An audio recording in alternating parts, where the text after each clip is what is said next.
Donc voilà, je me présente aussi, donc Ramet Rajak, pédopsychiatre à la Maison des Ados, et j'ai coordonné une recherche-action qu'on a menée au niveau des... je ne sais pas qui je regarde en fait.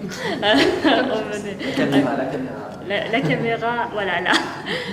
Donc une recherche-action qu'on a menée sur une durée de 3 ans, entre 2012 et 2015, avec toute une équipe de recherche dont une partie travaille encore à la MDA. Donc il y avait Fatima Touhami qui a participé activement dans les inclusions, moi qui étais là depuis le début, certains thésards qui ont participé à certains aspects, qui ont travaillé sur certains aspects spécifiques, donc c'est Van Minassian, Laure Westelan qui sont venus présenter d'ailleurs aussi dans le cadre de ce séminaire, et plusieurs étudiants en master qui ont travaillé sur parfois des analyses transversales juste de quelques entretiens, parce qu'on a eu beaucoup de matériel et il en reste d'ailleurs encore à analyser. Donc je ne peux pas encore dire que c'est fini, mais comme c'était une méthodologie de recherche-action, c'est-à-dire qu'on essayait de comprendre une problématique, un problème, mais aussi de résoudre le problème dans le temps de la recherche, on a eu l'impression qu'on avait presque finalisé la recherche quand on a fini l'inclusion dans les entretiens, alors qu'en réalité, la recherche se poursuit, il faut continuer à écrire, à travailler sur ce matériel-là, où il y a plein de choses à analyser sur le plan qualitatif. Donc, c'est une recherche-action qui porte sur la population des mineurs isolés étrangers. Je ne sais pas si vous êtes tous familiarisés en fait avec cette population. Ah bah parfait, j'ai PowerPoint. Ils n'ont pas. Vous ne l'avez pas, mais c'est pas grave, je me fais.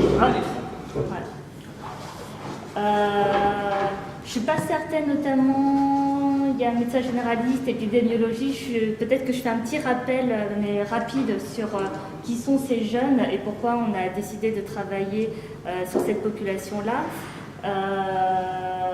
Donc les jeunes mineurs isolés étrangers, mettons des mineurs non accompagnés, sont ceux qui arrivent sans représentant légal en France avant l'âge de 18 ans et du coup la législation prévoit qu'ils bénéficient de la protection de l'aide sociale à l'enfance, donc ils sont accueillis dans les foyers, familles d'accueil ou hôtels selon leur âge et leurs problématiques, et souvent ils ont eu des parcours qui ont été marqués de parcours complexes qui ont été marqués par des traumatismes à un moment donné ou à un autre, qui viennent pour se protéger ou qui viennent pour des raisons économiques, pour envoyer de l'argent à la famille au pays, puisque très souvent ils passent par exemple par des bateaux, ou par des camions frigorifiques, enfin voilà, par des trajets où ils sont entassés, où ils peuvent voir des gens mourir, où ils peuvent parfois pour les filles aussi être violés. Enfin voilà, c'est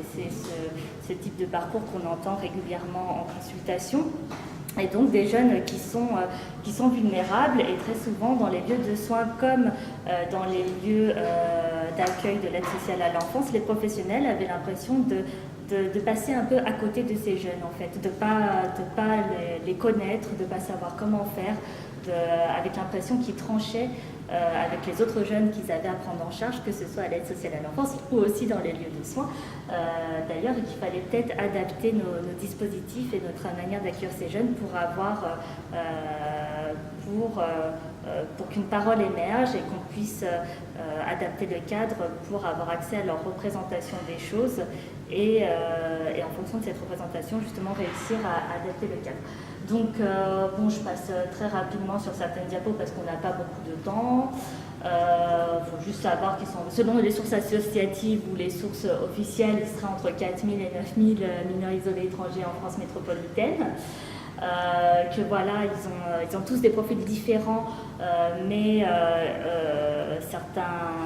certaines choses communes dans leur parcours, comme le traumatisme et le fait de devoir construire leur adolescence seuls et loin de leur famille et loin de leurs repères culturels. Il y a Angelina Etienne, qui est une sociologue, qui a défini quand même 6 grands types de parcours, mais donc il faut faire attention à ne pas caricaturer, mais ça donne un ordre d'idée de la diversité aussi des parcours de ces jeunes. Donc les exilés et les mandatés sont ceux qu'on voit le plus souvent, donc les exilés, ceux qui seront les futurs demandeurs d'asile, qui sont considérés comme des adultes à l'âge de 18 ans devant du coup faire face aux politiques de contrôle de l'immigration, alors qu'ils auront été protégés par l'aide sociale à l'enfance sur tous les plans jusqu'à 18 ans. Ils seront considérés comme des adultes qui risquent d'ailleurs de se retrouver à la rue dès l'âge de 18 ans, bien que ce soit un peu porté sur quelques semaines et plusieurs mois en pratique, mais je vous regarde parce que vous travaillez à MSF, si je me souviens bien. Ouais, voilà. Les mandatés, donc, qui ont souvent une pression, voilà, un mandat en tout cas de réussite et qui ne s'autorisent pas à raconter à la famille, au pays, à quel point c'est difficile ici et qu'on ne peut pas gagner tout de suite de l'argent. Voilà, et qui du coup ça accentue leur vécu d'isolement, les exploités qui se retrouvent dans des trafics divers, parfois de la prostitution et qui ne sont pas forcément pris en charge par l'aide sociale à l'enfance, les fugueurs, les errants. On en a eu plusieurs des errants dans la recherche qui étaient des Maghrébins en fait, qui étaient souvent pris dans des problématiques addictives dans la recherche-action qu'on a menée. On s'est dit que Fatima avait envie de travailler sur cet aspect-là particulièrement.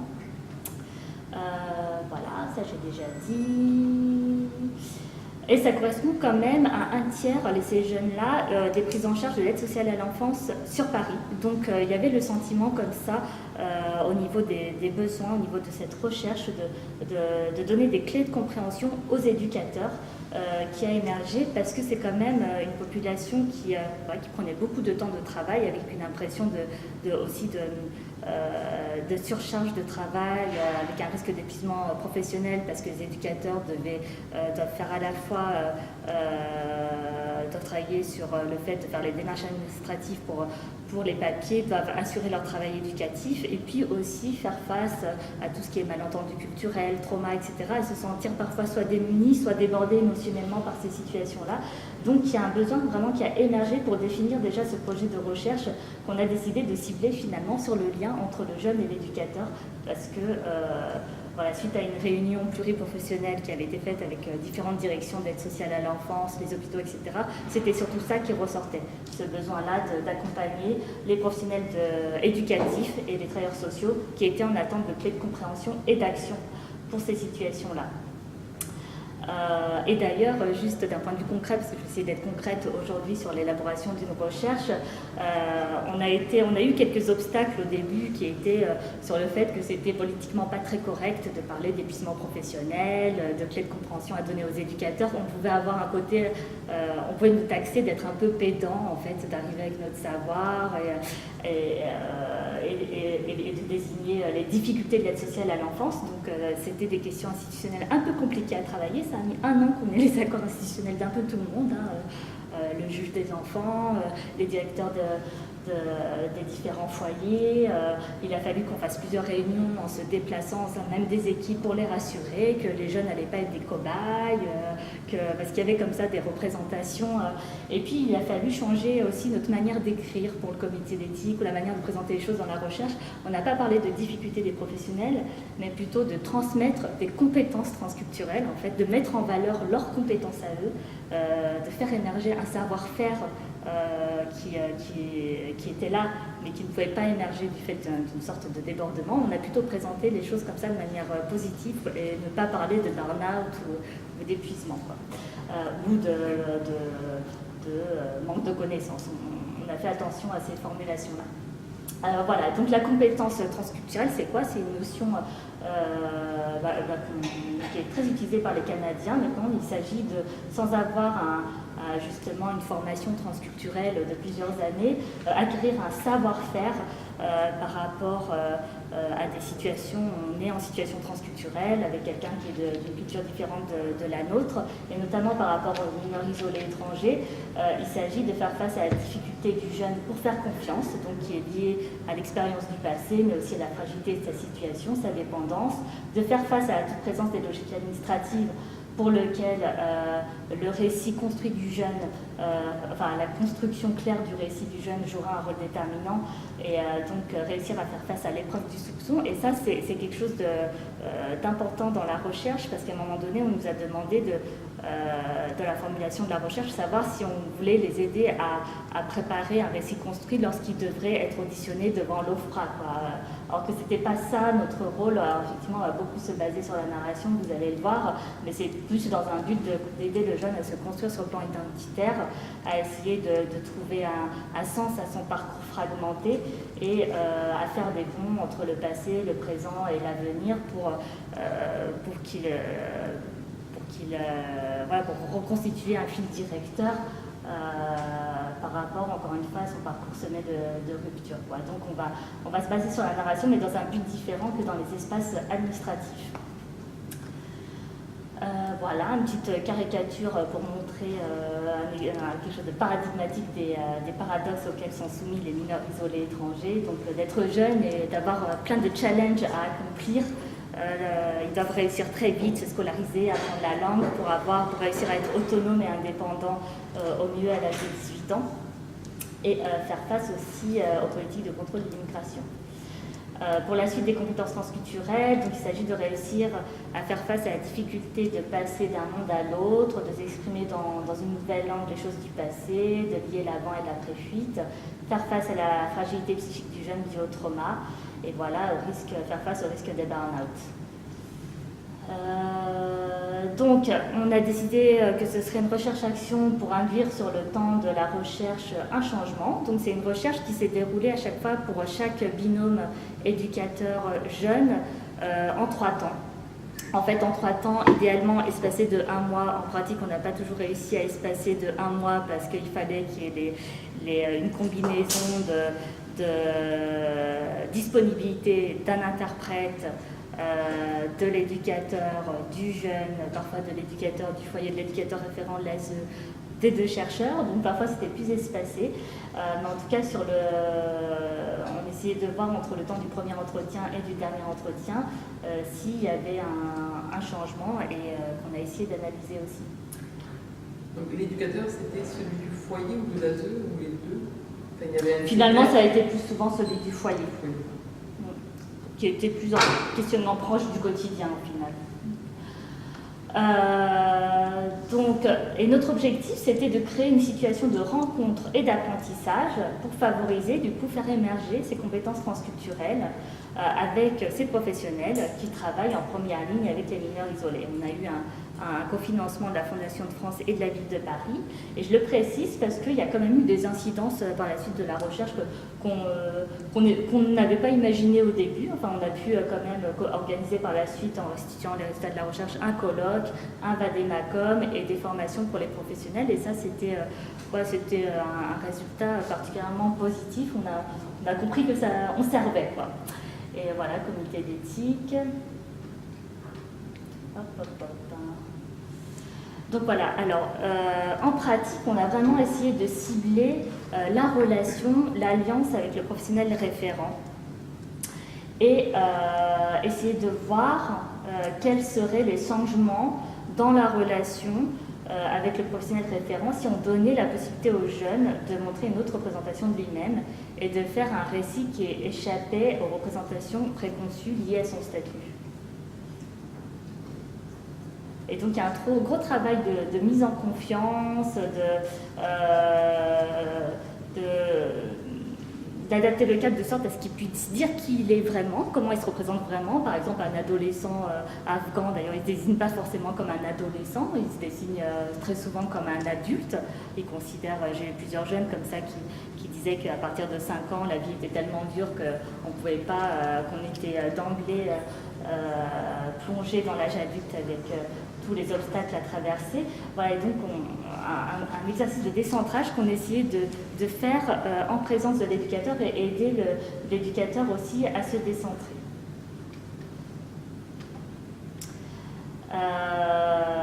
Et en pratique, on utilisait, je vais y revenir, mais pour adapter le cadre, déjà on essayait de construire un cadre différencié des autres espaces, c'est-à-dire on a fait particulièrement attention au côté convivial du cadre, on faisait un accueil café, on mettait un petit tapis coloré, on ne voulait pas que ça ressemble à l'hôpital ni à un espace administratif, on était en cercle autour de cette petite table. Dans les outils utilisés pour permettre l'émergence de ces représentations, on a utilisé des relances transculturelles, puisque les chercheurs qui étaient présents étaient tous formés à la clinique transculturelle. On utilisait l'interprète en tant que médiateur, donc vraiment dans un rôle au-delà de la traduction, mais essayer d'être un peu un passeur entre deux mondes, un passeur dans les concepts, faciliter lui dans un rôle actif de faciliter l'émergence des représentations, sachant qu'il constitue très souvent l'interprète, un adulte de confiance auquel le jeune peut s'identifier et qui représente celui qui peut réussir entre les deux mondes aussi. Voilà, donc, l'interprète médiateur est une position importante aussi pour adapter le cadre. Et puis, troisième moyen utilisé, on a utilisé des médiations, donc telles que le circle test que Sévan Ménation était venu présenter une fois ici, que je vais vous présenter rapidement aussi. Et les objets, on demandait aux jeunes d'apporter un objet du passé, un objet du présent et un objet du futur qui pouvait être concret autant qu'abstrait. Parce que très souvent en pratique, c'est des jeunes qui viennent, imaginez dans des bateaux entassés, on n'aborde pas forcément des objets, on n'a pas forcément une photo sur soi ou quoi que ce soit, donc on disait que ça pouvait être un objet imaginaire, ça pouvait être un poème, un souvenir, une phrase, une chanson. D'ailleurs, ça laissait, du coup, c'était un moyen ludique adapté aux jeunes, aux adolescents, et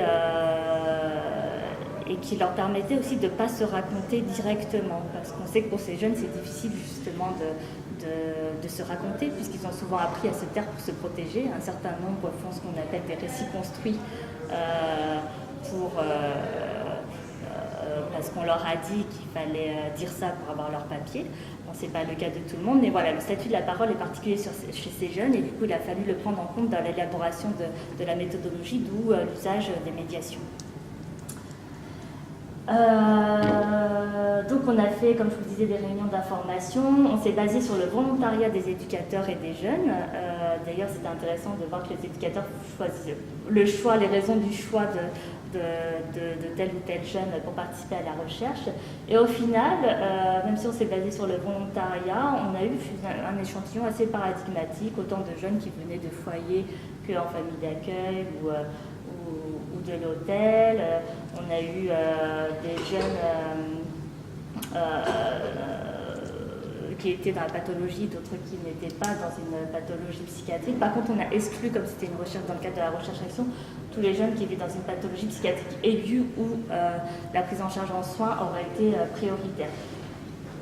Voilà, la particularité dans l'inclusion, c'est qu'on a décidé d'inclure au même titre dans cette recherche, aussi les perdus de vue, et d'ailleurs c'est une population qu'il faudrait analyser parce que c'est représentatif de toutes les situations d'errance qui touchent beaucoup les mineurs isolés étrangers. C'est-à-dire qu'on a eu quand même un certain nombre de perdus de vue qui ont fait qu'un seul entretien ou deux entretiens, mais en pratique, souvent quand ils arrivent, ils sont par exemple dans un foyer d'accueil d'urgence pendant 3 mois, ensuite ils peuvent être transférés en province, ou bien certains n'arrivent pas, se sentent pas à l'aise en foyer et fuguent, donc ça fait partie de leur problématique de toute manière. Donc on a eu beaucoup plus de garçons que de filles, mais en pratique il y a 9 garçons pour une fille en général dans la population des mineurs isolés étrangers en dehors de la recherche, donc c'était représentatif, et puis beaucoup plus de jeunes qui avaient autour de l'âge de 17 ans, donc qui étaient dans la transition risquée de ne plus être pris en charge par l'ASE. Et un certain nombre d'ailleurs a décompensé à l'âge de 18 ans. On a eu des origines culturelles assez variées, allant du Maghreb au sous-continent indien, et des jeunes d'Afrique de l'Ouest. Et les institutions qui ont participé, il y a eu des associations telles que Hors la rue, qui a accueilli les jeunes qui n'ont pas été reconnus mineurs, des jeunes de la PJJ, des jeunes de l'aide sociale à l'enfance. Finalement, on a élargi au-delà de l'aide sociale à l'enfance parce que les autres associations s'y sont intéressées aussi spontanément. Voilà, donc au niveau de la passation, de la méthodologie, il y avait 3 phases d'entretien semi-directif avec des relances possibles qui étaient enregistrées. Alors ça, la question de l'enregistrement, elle était particulière aussi. On a passé en fait toute la première rencontre était finalement, on ne s'attendait pas à ce qu'il y ait besoin autant de temps, mais il y avait besoin beaucoup de rassurer le jeune sur ce qu'était une recherche. Donc on s'assurait auprès de l'interprète médiateur qu'il avait bien traduit. Pourquoi on enregistrait quand même chez des jeunes qui peuvent se demander ce qu'on va faire de leurs paroles.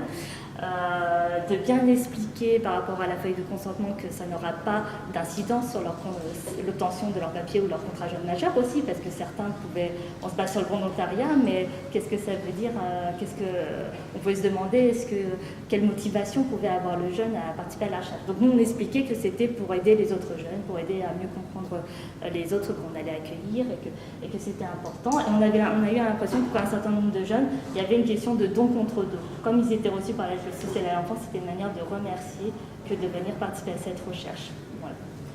Et très souvent, les éducateurs nous ont amené des jeunes finalement avec lesquels ils avaient plutôt un bon lien. Donc il y avait peut-être une question aussi de loyauté vis-à-vis de l'éducateur, mais ça on n'a pas pu vraiment l'analyser, je vous dis ça un peu par intuition. Donc la deuxième rencontre un mois après, on avait demandé lors de la première rencontre de réfléchir à des objets qu'ils pouvaient choisir avec les éducateurs. Et donc le deuxième entretien, là, c'est celui qui est central, où on va essayer de co-construire un récit avec le jeune à partir des objets, avec l'aide du médiateur. Voilà, en essayant d'essayer de reconstituer ces réseaux d'appartenance autour de ces objets, de travailler sur la filiation. Enfin, très souvent, c'était des prétextes, des supports de narration qui permettaient d'aborder ces sujets-là. Et la troisième rencontre, finalement, en pratique, qui a eu lieu plusieurs mois après, où on discutait plutôt des effets de l'entretien, discuter avec le professionnel puis avec le jeune. Et on refaisait, excusez-moi, je ne voulais pas parler du circle test, on faisait ce qu'on appelle un circle test. Voilà, c'est ça.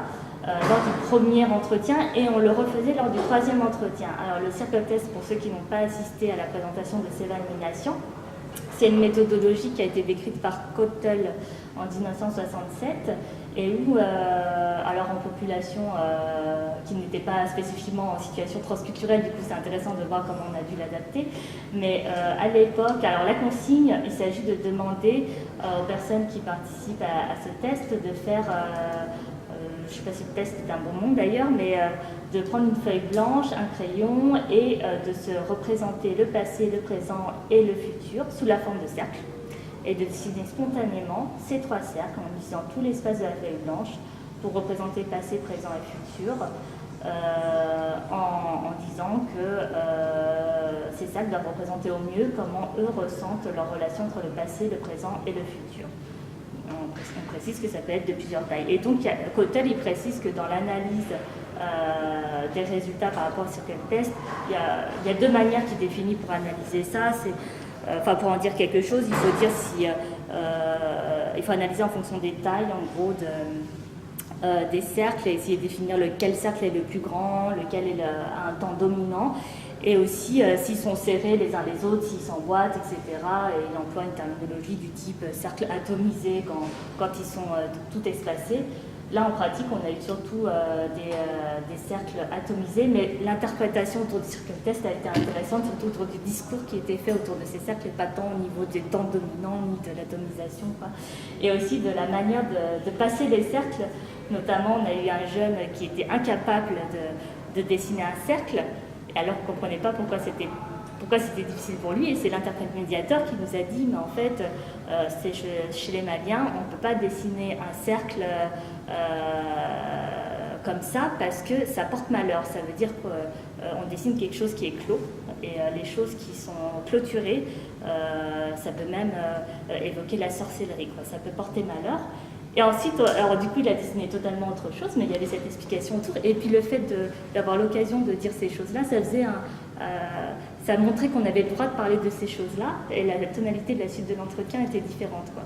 Donc, il y a eu des fonctions de ce circle test, à la base, qui était aussi de parler du passé, du présent et du futur, qui ont été, en tout cas, une fonction dans la narration qui a été assez importante. Et d'ailleurs, ce jeune-là, il a fait au troisième entretien, finalement, des cercles bien ronds, avec écrit dedans passé, présent, futur, pour montrer que maintenant il avait plus peur et il était dans un processus de métissage culturel. Voilà. Alors voici des exemples de quelques objets qui avaient été rapportés. Alors Laure Westellan, elle a étudié la place des soins, la manière d'initier un suivi psychiatrique chez les jeunes migrants isolés étrangers, parce qu'un certain nombre ont eu besoin de soins psychiatriques durant le temps de la recherche, Et du coup, on s'est rendu compte qu'on pouvait transmettre sur cette question-là la manière de poser une indication de soins chez les mineurs isolés étrangers qui avaient peu de représentation de ce que c'était la psychologie et la psychiatrie. Et elle a fait un autre sujet de master recherche sur les objets, sur l'aspect anthropologique des objets, et aussi toute la narration qui pouvait émaner des objets. Et alors, j'ai mis mon autre, j'avais pas, c'est ça, ouais. Non, c'est quoi? J'avais pas. Ah, bah c'est ça, c'est sous la souris. Et alors, que ce soit pour le circle test ou pour l'analyse des objets, Sevan et Laure ont établi à chaque fois une grille d'analyse qui se basait sur la structure narrative, donc le schème temporel ou la qualité temporelle du récit, le ton du récit, la structure poétique du récit, donc les vers, les rimes, répétitions, champ lexical, symbolique, métaphore culturelle, les images et les thèmes majeurs. Il faut que je regarde la caméra. En fait, il y a trop de choses à regarder. Regarder qui tu veux. Hein. Les valeurs soulignées par le contenu, et puis le contexte et l'articulation personnelle, interpersonnelle, groupaux et sociétaux. Ils ont toujours fait selon cette perspective-là. Alors, dans les objets, on a eu des thématiques dans les thématiques récurrentes qui revenaient le plus souvent, c'était plutôt des thématiques religieuses, et plus particulièrement le rapport à Dieu et à l'islam, et qui permettait de parler, de montrer que l'importance de la continuité des pratiques entre ici et là-bas, puisqu'on travaillait beaucoup sur le sentiment de continuité d'exister et les facteurs de résilience, du coup, étaient importants. Et dans le futur, souvent, c'était pour parler du destin. Alors, dans les autres thématiques qui étaient en lien avec les objets, c'était très souvent les questions des souffrances du passé, très souvent apportées par de la musique. Il y a 4... Ah oui, je ne vous ai même pas dit le nombre de jeunes qu'on a inclus, mais je crois que j'avais mis dans des diapos d'après, 24 situations. 24 situations et 4 situations où, avec des jeunes qui avaient apporté des chansons de type chansons de Cheb Bilal qui parlent de souffrance quand on a vécu des traumatismes, etc. Voilà, d'autres objets qui étaient par rapport à l'avenir, on retrouvait souvent la question de l'avenir suspendu. Alors nous, on appelle ça, on dit objet, c'est objet symbolique, quoi.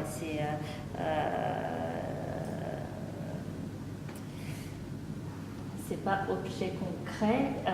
Certains ont pu parler du métier dont ils rêvaient, et pour le présent, parfois c'était la solitude. Ou un objet utile tel que l'hébergement, l'aide sociale à l'enfance qui était évoqué pour ce moment-là. On a eu un jeune qui a apporté le Coran, un seul jeune qui a apporté le même objet pour les trois temps, et donc qui était le Coran. Et je ne sais pas si juste pour vous représenter un petit peu les choses et l'adhésion. En tout cas, la recherche vous cite un petit peu. Il y en a un qui avait apporté un citron et un stylo pour l'objet du présent. D'ailleurs, le même avait parlé du CAP cuisine pour l'objet du futur. Voilà. Et alors, parfois, on arrivait à vraiment, dans les modifications, ça allait jusqu'à influer sur le projet, ce que s'appelle le projet partagé à l'aide sociale à l'enfance. Projet partagé, c'est quoi? C'est un peu la négociation que les éducateurs font en général avec les jeunes pour faire un métier qu'on dit alimentaire, c'est-à-dire qui leur servira à être indépendants assez vite, mais qui fait qu'ils ne renoncent pas totalement à leur rêve. Par exemple, un jeune qui veut être infirmier, on va lui dire essaye d'être aide-soignant, c'est ça un projet partagé, c'est un projet négocié, quoi. Et après tu feras des cours du soir où quand tu auras la possibilité, tu essaieras d'être infirmier. Et du coup, par exemple, on a une jeune qui a apporté un pagne, je crois que je l'ai mis en photo. Là, je vous ai mis toutes les questions de l'entretien, j'y reviendrai, et puis on finira par ça. C'était une jeune, donc Marie, qui avait apporté une patiente congolaise, excusez-moi, à chaque fois je dis patient, mais c'est jeune de la recherche, congolaise, qui avait apporté comme objet, alors pour le coup, elle a apporté au 3e entretien, elle avait acheté à Gare du Nord un pagne qui ressemblait au pagne que portait sa maman, et qui s'appelle le pagne des 6 provinces du Congo. Et donc, l'histoire de cette jeune, c'est qu'elle était était orpheline. Elle était arrivée en France, d'ailleurs dans un état de sidération. Ses parents étaient décédés quelques mois avant en fait, d'un accident de la voie publique, d'un accident de moto. Et donc en même temps, elle avait été recueillie par une tante qui l'avait maltraitée. Et on s'est rendu compte, en apportant ce pagne des 6 provinces, qui était très en lien avec sa mère, elle a pu évoquer que c'était un pagne particulier que portaient que certaines, qui représentent les symboles de chacune des provinces et que seules les commerçantes pouvaient porter. Donc les commerçantes sont des femmes fortes, particulièrement au Congo, elle disait, des femmes érudites.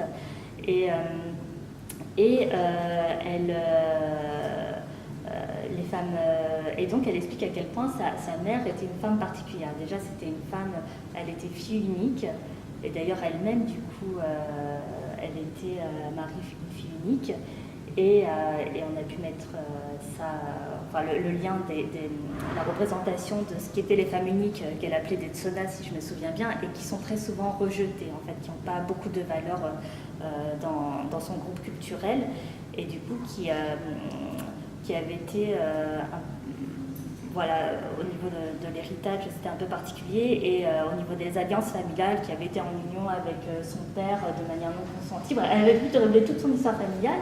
Au final, tout ça pour vous dire, parce que je vais vite, qu'elle était initialement arrivée avec un projet de CAP, justement, elle voulait faire CAP d'aide à la personne, mais qui n'était pas très investie. L'éducatrice pensait qu'elle se déprimait, qu'elle se décourageait, etc. Et au 3e entretien, elle nous dit, finalement, mon objet du futur, ça va être un CAP commerce. Et du coup, c'était vraiment en lien avec, c'est un type d'exemple que je vous donne. Après, on a d'autres exemples. Par exemple, on a eu des levées de malentendus culturels dans le cadre de ces entretiens. Un jeune Sikh, par exemple, qui nous disait, donc là c'est pour vous expliquer la partie action de la recherche, qui nous disait, alors que ça faisait 1 an qu'il connaissait quand même son éducatrice, c'est comme s'il n'avait pas eu l'occasion de se raconter réellement. Et d'ailleurs, très souvent, c'est ce que les éducateurs nous disaient au 3e entretien, qu'ils les voyaient, ils les redécouvraient autrement. Et donc, ce jeune Sikh qui disait que l'éducatrice ne comprenait pas pourquoi il refusait le CAP horticulture qui lui était proposé. Et dans le cadre de l'entretien avec le médiateur, il a pu être expliqué assez facilement que l'horticulture, pourquoi ce jeune disait tout s'il vous plaît, mais pas l'horticulture. Tout simplement parce que dans la caste à laquelle il appartenait, tout ce qui est travail en lien avec les souillures naturelles, c'est les castes basses, alors que lui, c'était pas possible, c'était pas compatible avec sa caste. Et du coup là, tout d'un coup, ça prenait sens, alors que l'éducatrice l'avait interprété comme quelque chose de très caractériel, d'opposition d'adolescent. Voilà, elle avait mal interprété. Donc on a eu comme ça quelques levées de malentendus culturels dans le temps de la recherche. Je vous dis un petit peu, je vous dis un peu la grille d'entretien, non, pour... Donc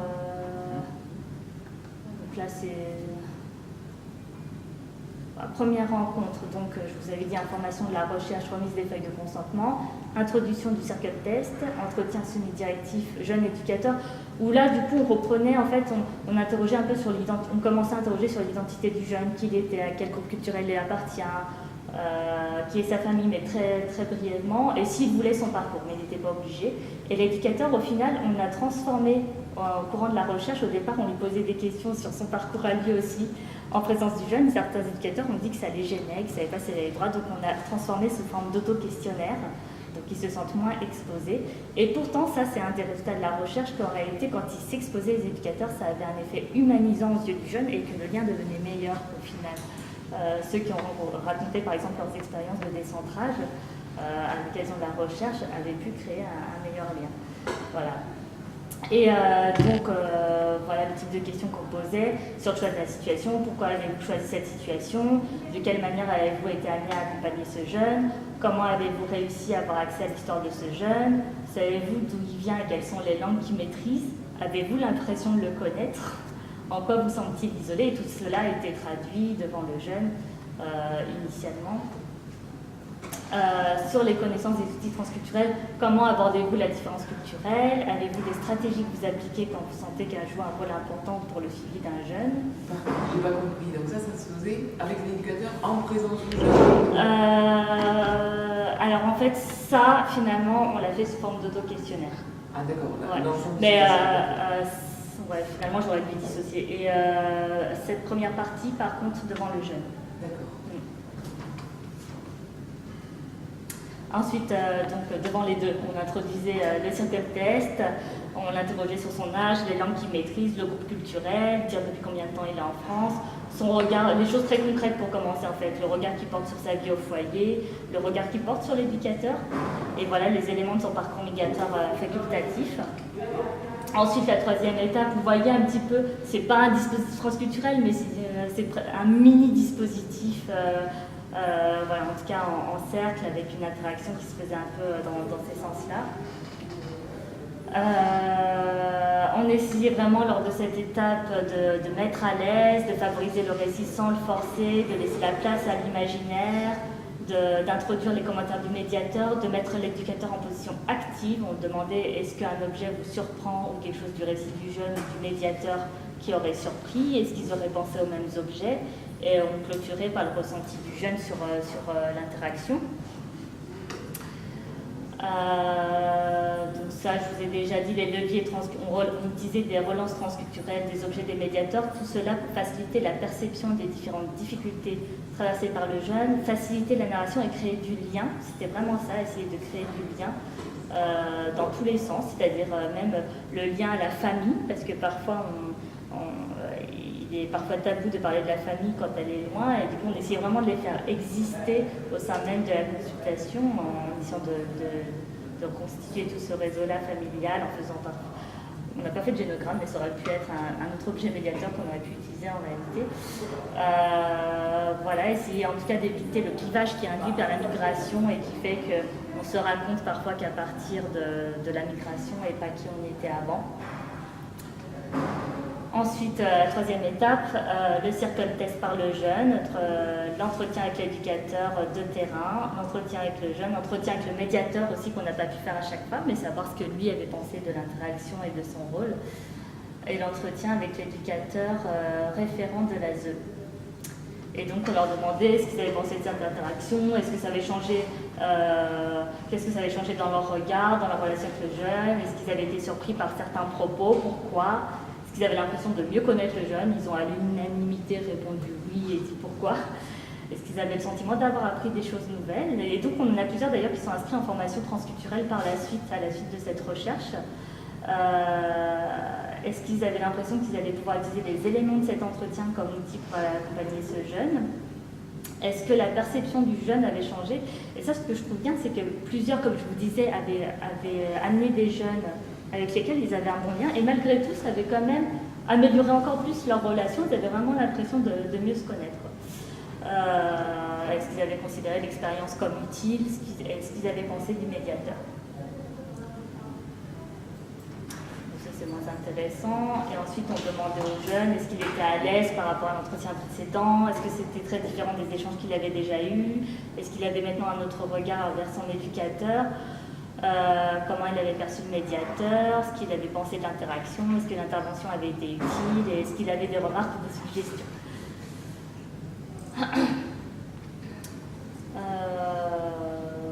Voilà, donc dans les méthodes d'analyse, on essaye de voir en gros ce qui montre le changement et ce qui indique le changement en faisant une analyse qualitative et thématique. On essaye d'analyser à la fois le récit du parcours du jeune, mais aussi les modifications dans le récit narratif au cours des différents temps. Donc, je vous ai cité les objets, les circles tests, le discours en général entre le premier, le deuxième et le troisième entretien.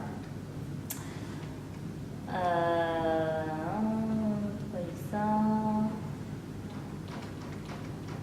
Et en fait, peut-être je ne vais même pas vous parler des résultats pour qu'on ait le temps de discuter, non, parce qu'en réalité, les résultats, ça prendrait du temps. Et c'est pas vraiment ça le but, quoi. Sauf si vous êtes trop frustré, mais je pourrais peut-être l'inclure dans une discussion. Tu peux peut-être nous les résumer en conclusion, quelque chose comme ça. Tu vois, qu'est-ce que tu retiendrais du principal résultat que tu pourrais... Peut-être je vous dis quand même les limites. Ouais. Les limites, effectivement, je vais conclure. Donc, bon, il y a vraiment les perdus de vue, on était un peu frustrés, quoi.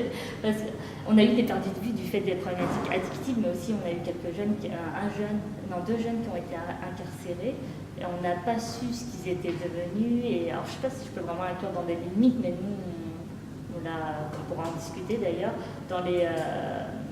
c'est pas tant les limites, c'est plus les obstacles en fait auxquels on a été confrontés, les réticences institutionnelles, vous en avez parlé. Combien de jeunes sur les 24 qui ont été perdus de vue? Ouais. On a eu 6. 24. Ouais. Ah oui. Bah oui, parce que ce sont des mineurs isolés, ouais, c'est ça. Ouais. Et c'est plutôt ceux qui étaient à l'hôtel ou ceux qui étaient avec hors la rue? Qu'est-ce que vous avez? Non, c'était pas ceux dehors la rue. Ceux dehors la rue, on a toujours réussi à faire 3 entretiens. Ils étaient très, d'ailleurs, portés par les éducateurs. Ouais. Non. Parce que c'est des jeunes qui sont on a eu, on en a eu qui étaient dans une double prise en charge PJJ ASE. Donc c'était peut-être des situations les plus complexes aussi. Voilà, donc les difficultés de passation, comme je vous disais, entre les changements de foyer, c'était parfois on avait des délais de plusieurs mois aussi entre les passations d'entretien, et il y a eu des jeunes qui disaient ah bon, il fallait apporter des objets, j'ai oublié, et du coup on essayait on faisait avec, hein, on essayait de penser l'objet tous ensemble. On peut se poser la question, mais bon, en même temps, il n'y a pas vraiment de biais de désirabilité dans les recherches qualitatives. Est-ce qu'il y a un biais de sélection? Est-ce que c'était des éducateurs particulièrement impliqués, engagés, qui ont participé, mais ce n'est pas forcément ceux qui en auraient le plus besoin? Voilà, est-ce qu'ils ne disent pas ce qu'on attend? C'est des restes de quantitatif, là, qui Ouais, justement, c'est pour discuter. Et en tout cas, pour conclure, il y a encore des travaux en cours qu'on pourrait faire, notamment au niveau de l'analyse des récits du parcours, l'analyse des auto-questionnaires. Je pense que ce sera intéressant d'analyser par groupe aussi, PJJ, etc. Analyser ce qui se passe lors de la transition des 18 ans. C'est peut-être justement parce que j'ai l'impression qu'on n'a pas tant fini la recherche que je ne peux pas vraiment conclure. Moi, je conclurais que ça a vraiment modifié les pratiques de tout le monde, cette recherche. C'est-à-dire qu'à partir d'ici, même pour les chercheurs, on a créé une consultation qu'on appelait NATMI, Nouvel Accueil Transculturel Mineurs Isolés Étrangers. Donc on a rajouté le T parce que la recherche, ça s'appelle NAMI. Et du coup, alors qu'avant, les mineurs isolés étrangers étaient soit reçus en individuel, soit dans une consultation transculturelle à plusieurs, on était une dizaine de personnes. Maintenant, le dispositif de recherche s'est transformé en dispositif de consultation, et ça fonctionne plutôt bien comme ça, où l'éducateur reste du début à la fin. On utilise, alors pas systématiquement les circothèses sous les objets, mais on va l'utiliser quand on a l'impression que c'est pertinent. Et où l'interprète est clairement utilisé en tant que médiateur. Du coup, ça a modifié nos pratiques à ce niveau-là. Pour les institutions, ça a vraiment permis de comprendre comment on pouvait utiliser un interprète, finalement, je pense qu'on a aussi transmis un peu l'auto-révélation, comment savoir s'exposer à la juste dose tout en restant professionnel, avec les éducateurs qui ont participé, qui se sont rendus compte que c'était pas menaçant de dire, voilà, moi j'ai déjà par exemple voyagé dans un autre pays, j'ai été confrontée à la différence, voilà comment j'ai réagi, ce qui permettait en fait de parler plus facilement avec le jeune et d'avoir un effet humanisant, comme je le disais tout à l'heure. Et pour les jeunes, du coup, clairement, un intérêt, je dirais, davantage dans la représentation des soins, où on s'est rendu compte que c'était quand même une recherche qui avait lieu à l'hôpital. Ils n'étaient pas dupes que c'était l'hôpital, même si on essayait de différencier d'autres lieux. Et du coup, très souvent, en tout cas pour une bonne partie qui a eu besoin de soins par la suite, on s'est rendu compte qu'il y avait vraiment besoin de bien 1 heure pour expliquer ce que c'était finalement. Donc on s'est rendu compte du temps que ça prenait pour qu'il y ait une étape préalable avant que les éducateurs puissent s'adresser vers le soin dans un lieu classique. Donc il y avait ça, et puis bien sûr le fait que finalement en peu de temps, en juste 3 entretiens de recherche, ça permettait quand même qu'on aurait pu faire de manière plus rapprochée en réalité, ça permettait de fortement modifier nos relations. Ça a été quand même un résultat très positif.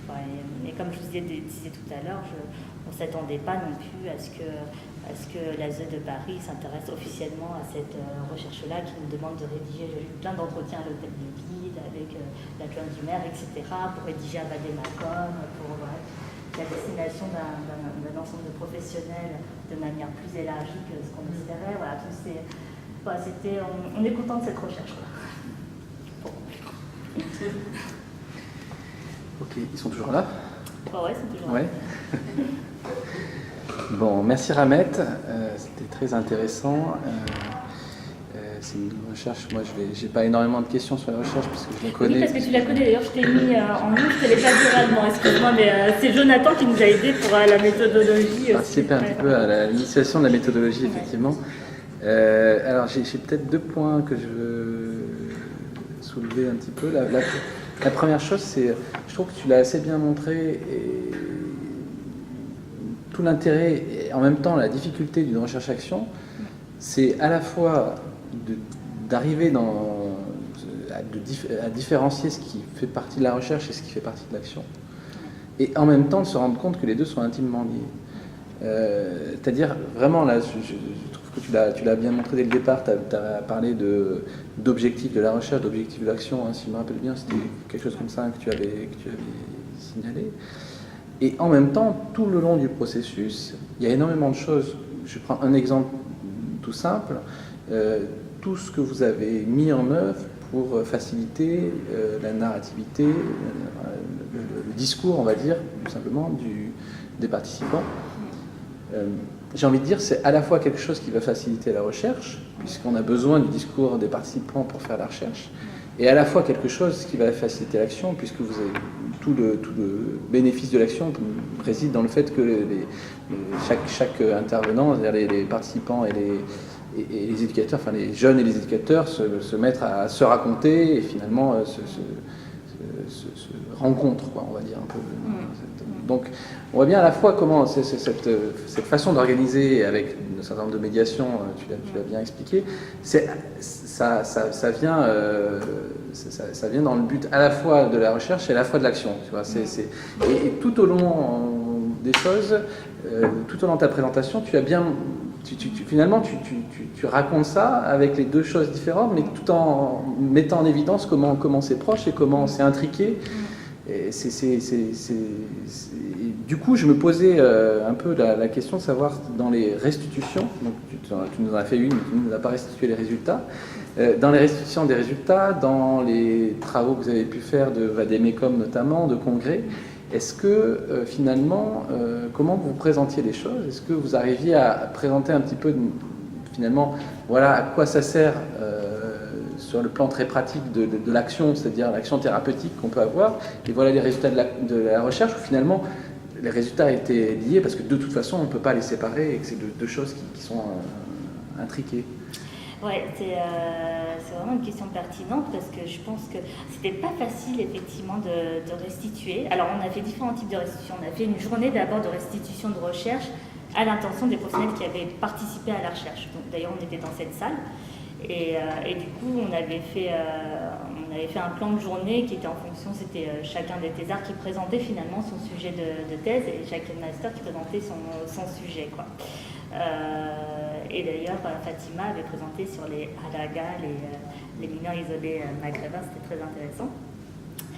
Donc ça, c'était un premier type de restitution, mais du coup, on avait toujours l'impression de quand même pas être complet, parce que c'était toujours une vision, chacun présentait une vision parcellaire en fait. L'analyse transversale de l'ensemble des entretiens, pour l'instant, elle n'a pas encore été faite.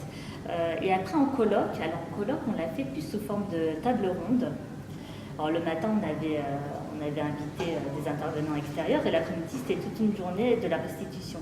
Alors la table ronde la plus pragmatique, pratique, je pense qu'on a transmis le plus de choses, c'était la table ronde qui portait sur la médiation. Parce que là, les professionnels qui étaient venus avaient vraiment des outils concrets qu'ils pouvaient s'approprier, et je pense que c'était clair pour eux. Mais je pense qu'après le reste, on avait l'impression de presque faire un cours transculturel, tu vois, et de citer quelques bribes de situations. Mais c'est vrai que la restitution de cette recherche, vu qu'on est dans l'action, il faudrait presque y être pour comprendre ce qui s'est passé, quoi, et si, à la limite, juste détailler une seule situation sur 24 pour comprendre ce qu'on a vraiment fait, quoi. Et rien que ça pourrait nécessiter 1 heure. Je ne sais pas si ça répond vraiment à ta question, mais moi je répondrais dans le côté complexe justement de restituer une recherche-action sans justement... Et le Vademecum, comment vous l'avez présenté? Alors le Vademecum, alors on l'a coécrit avec quelqu'un de la mairie de Paris, Et donc il y a eu des citations. Il y avait des citations des jeunes, en fait, des citations assez paradigmatiques, et on l'a vraiment conçu comme une sorte de guide accessible et qui donne envie de lire. On ne voulait pas que ce soit un pavé, on ne voulait pas que ce soit un livre, non plus un manuel de psychiatrie, et on voulait vraiment inculquer des compétences transculturelles, mais avec, par exemple, une sorte de guide qui pourrait être dans une salle d'attente et qu'un professionnel ait envie de prendre, et en feuilletant, il se rend compte par quelque chose d'assez visuel, en fait, schématique. Il n'est pas très chargé sur chaque page. À chaque fois, il y a toujours au moins une citation d'un jeune et qui répond. C'est des fiches un peu pratiques. Comment utiliser un interprète, quels sont les avantages et les inconvénients d'un interprète, comment faire avec un jeune qui ne parle pas. Enfin, mais en essayant de ne pas être non plus simple, dans la simplification, quoi, dans la banalisation, mais vraiment en se basant sur la notion de compétences transculturelles et en illustrant avec des exemples de la recherche et les citations typiques des jeunes. D'ailleurs, on remercie dans ce guide, bien sûr. C'est notre manière de remercier les jeunes, quoi. D'accord. Ça dépasse et le cadre de la recherche et le cadre de l'action, finalement. Ce que vous inscrivez dedans. Ça dépasse...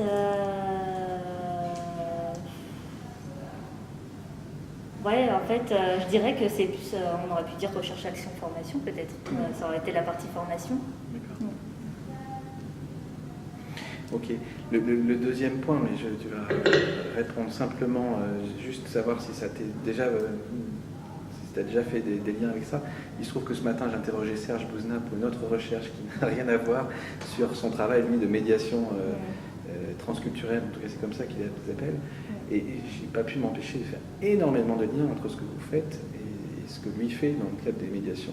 Est-ce qu'il y a du lien? Est-ce que vous êtes inspiré de ça? Est-ce que tu as déjà réfléchi un petit peu à quels sont les liens, quelles sont les différences, ou est-ce que finalement c'est quelque chose? Et juste, c'est qui? Parce que j'ai l'impression sinon ça fait un peu de discussion MDA. D'accord, il n'y a pas de souci. Quelqu'un, c'est qui? Le président Serge Bouzna, c'est le responsable du Centre Babel, qui est un centre associé à la maison, enfin, ouais, co-dirigé par Marie-Rose Moreau, et qui s'occupe de recherche, de formation transculturelle et de formation aux médiations, et qui propose des médiations transculturelles, je vais y arriver, qui sont des médiations proposées dans des pathologies somatiques complexes, la plupart du temps aux patients migrants, et dans lesquels il y a des incompréhensions, des blocages du soin. Donc c'est 3 séances, en général c'est 2 ou 3 séances de médiation,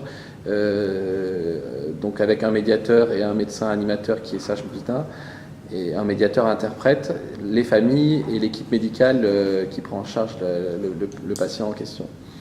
Et donc c'est des consultations ponctuelles, inspirées un petit peu avec des outils de transculturel qui permettent de débloquer les situations de soins, de favoriser l'alliance, la rencontre entre les familles et les équipes médicales hyper spécialisées.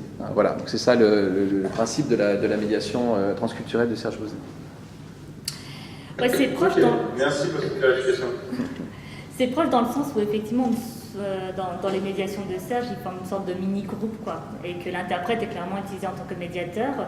Et d'ailleurs, on avait un partenariat avec ISM Interprétariat où on leur demandait de nous passer leurs meilleurs interprètes, quoi. Alors ça, c'est peut-être une vraie limite de la recherche, parce que le but, c'était de réussir à transmettre quelque chose qui serait adaptable à d'autres situations, mais je ne suis pas sûre que des interprètes formés dans la médiation comme on en a ici, il n'y en a peut-être pas partout en province, quoi. Donc ça, c'est au niveau de la transmissibilité, ça pourrait être une... Non, mais dans ce que tu soulignais, le fait que les gens soient formés à travailler avec des interprètes, ça change énormément la donne quand même. Parce que ça demande la responsabilité moins sur l'interprète, mais plus sur le duo. Oui, et on voit qu'un très bon interprète, ce qu'il sait dire aux professionnels, c'est j'ai besoin de ça pour travailler. Ouais. Donc il éduque son collègue. C'est un peu ça. Ah oui, parce que le nombre de professionnels en fait qui ne savent pas finalement. Ouais. Donc ça c'est intéressant comme résultat déjà. T'as tout à fait, enfin vous avez tout à fait raison par rapport d'ailleurs je suis en train de me dire par rapport à l'introduction des soins, effectivement, qui était un résultat, d'essayer de transmettre comment on pouvait poser une application de soins, on transmettait aussi comment on utilise un interprète, effectivement. Oui, parce que c'est vraiment sous-utilisé, on perd tout l'enjeu. Oui, il y a beaucoup de personnels qui pensent que ça...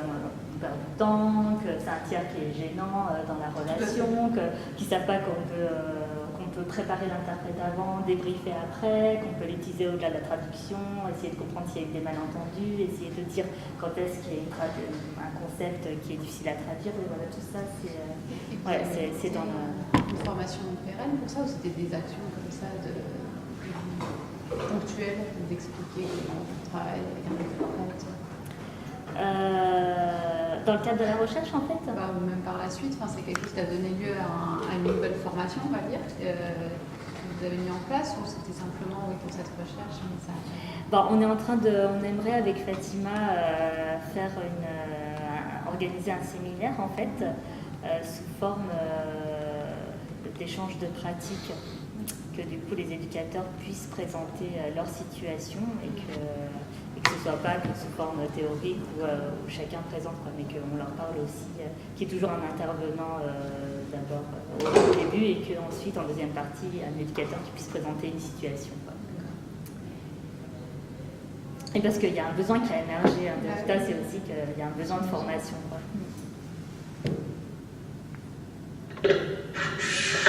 Alors, nous avons écouté attentivement ta présentation et là on se fait des commentaires un tout petit peu entre nous, je vais en faire le porte-parole, mais plus vraiment sur des aspects très méthodaux. C'est premièrement, comment est-ce que tu as procédé pour analyser les résultats? Je vais te dire un tout petit peu nos questions d'interrogation. La deuxième qui était pour la structuration des résultats, parce que là, je sais que tu ne nous as pas présenté, mais au-delà de leur contenu, vraiment, je pense que le contenu, c'est la démarche de structuration, comment dans finalement, j'imagine des entretiens extrêmement riches, complexes en plus, où il y a des personnes, à la fois les interprètes, les éducateurs, et puis les adolescents, comment les présenter, et puis comment est-ce que vous étiez dans une démarche qui est un tout petit peu de comparative concernant tel thème, comment il a été décrit, présenté par trois perspectives différentes, ou vraiment sur cet aspect-là. Et le troisième qui est revenu un tout petit peu dans notre discussion, c'était quel était vraiment l'objet de la recherche, la question de recherche principale et l'objectif de celle-ci. Donc tu nous as parlé du fait de regarder comment le discours se modifie, mais est-ce que c'était ça l'objectif ou il y avait un autre objectif un tout petit peu plus large dans la recherche? Trois petites questions. Petite. L'objectif de la recherche, c'était de créer une rencontre.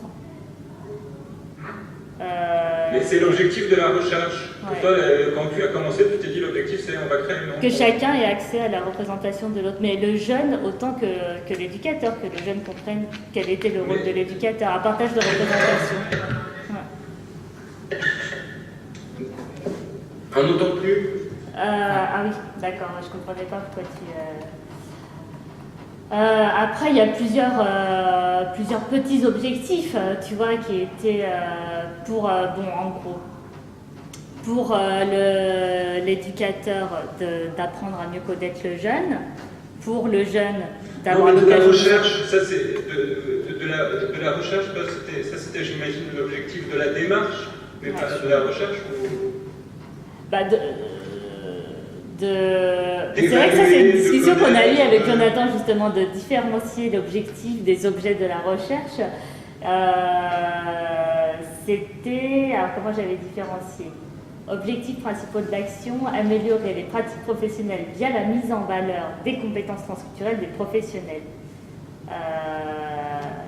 Et côté jeune isolé, mise en confiance qui permet l'accès à sa représentation du monde, à son identité, à son parcours. Et objet de la recherche, travail centré sur un aspect de la prise en charge des mineurs, la relation, l'alliance avec le professionnel référent. L'objet, en fait, je pense que ta question, c'était de créer du lien, créer une alliance, créer une situation de rencontre et d'apprentissage. Je ne sais pas si tu répondrais comme ça, toi, Jonathan, qui connais la recherche aussi.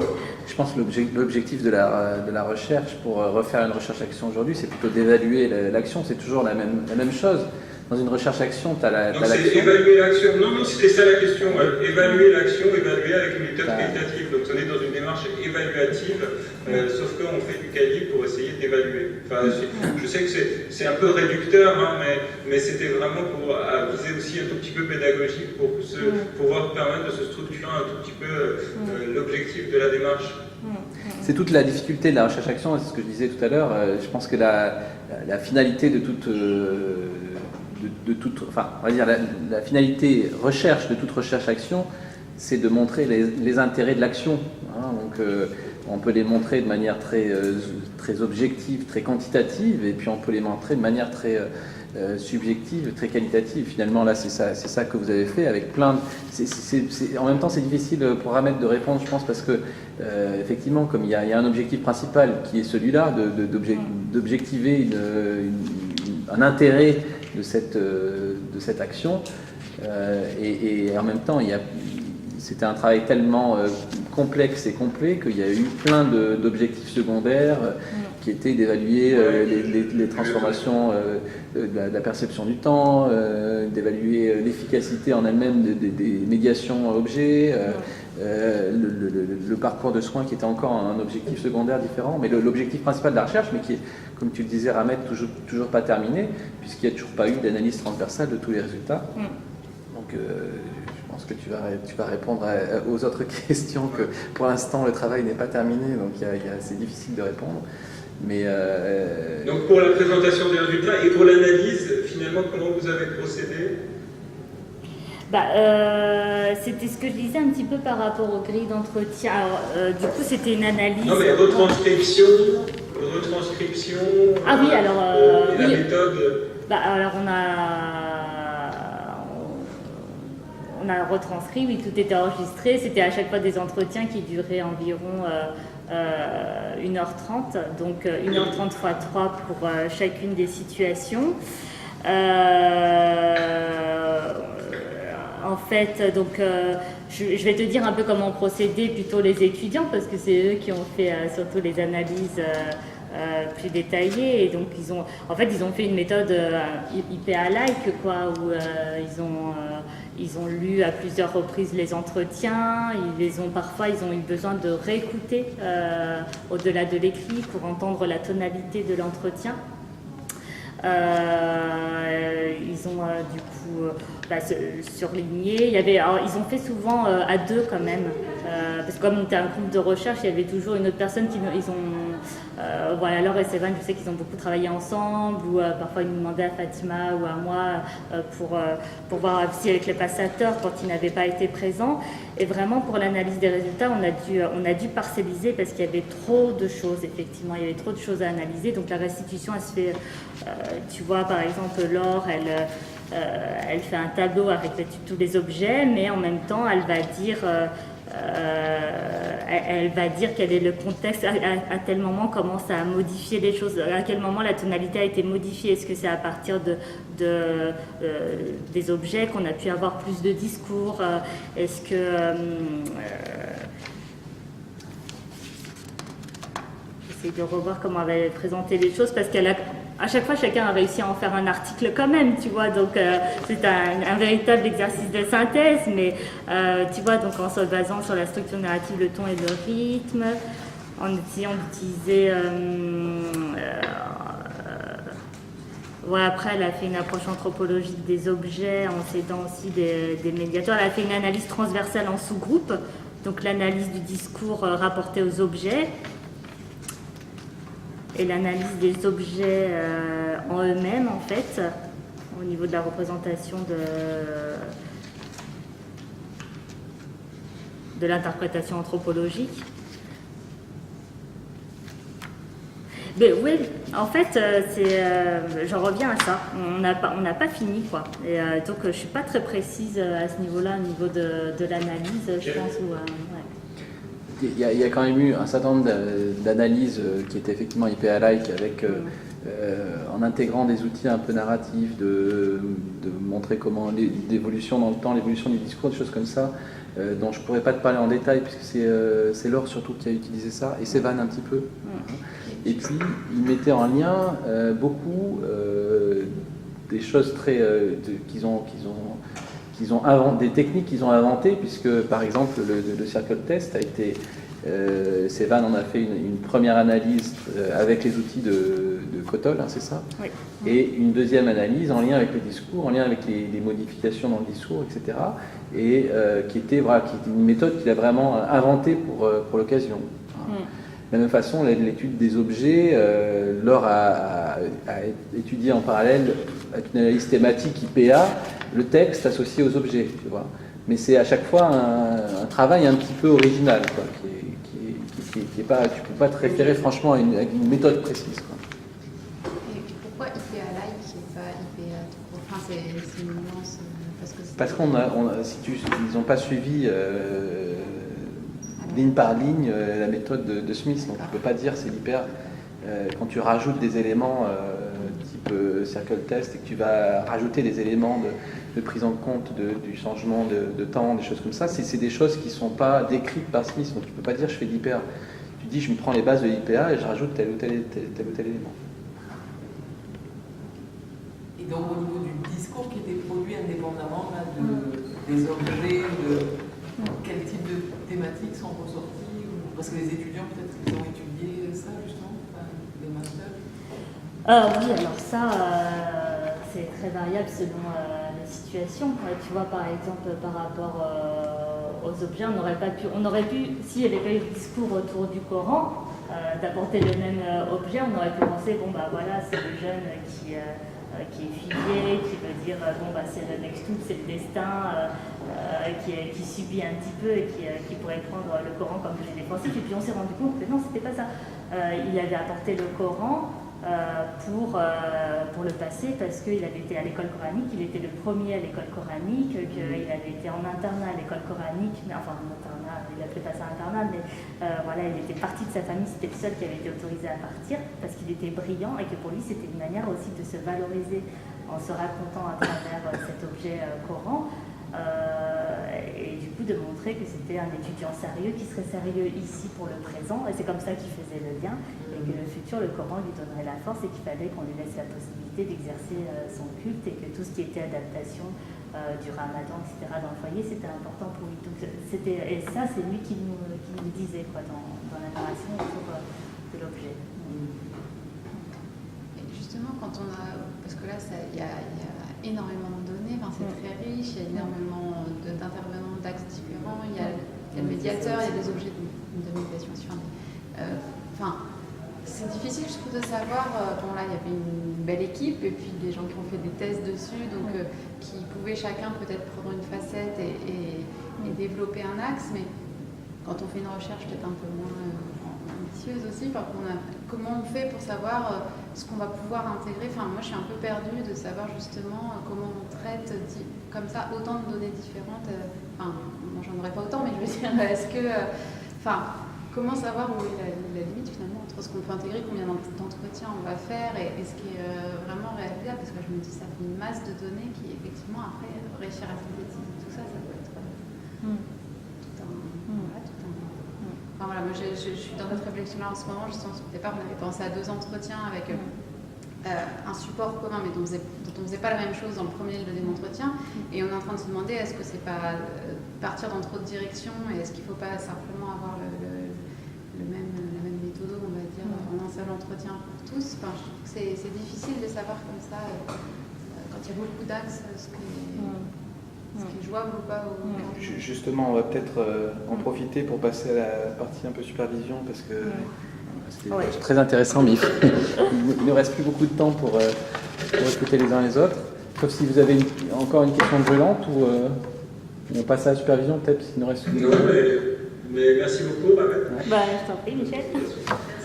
Merci, Ramet. Quand même, au niveau de nous, c'est pas arrêté à une saturation des résultats, on ne pourrait pas dire ça. On a été un peu victime du succès de la recherche, où on avait tout le temps des nouvelles demandes, et au final, c'est pour ça qu'on a fini par créer une consultation, mais on n'a pas arrêté à 24 entretiens, parce qu'on avait suffisamment d'éléments. On a l'impression que vu qu'il y avait de la composante action, qu'on aurait pu continuer, pendant longtemps. C'est peut-être ça aussi. Comme c'était une recherche-action, on s'est donné l'objectif d'en faire beaucoup, et qu'on a peut-être mis le paquet sur les moyens. Et c'est ça qui fait qu'il y a beaucoup de matériel et en même temps ça a marché puisque ce peu d'entretien suffisait. Ouais, c'est ça, ça fait questions, il y a Plusieurs questions, questions. plusieurs axes. Le circle test, on l'a introduit en cours de route après la recherche préliminaire, mais au départ, ça marchait déjà plutôt bien avec les objets, ça aurait pu peut-être même suffire. Hein. Voilà.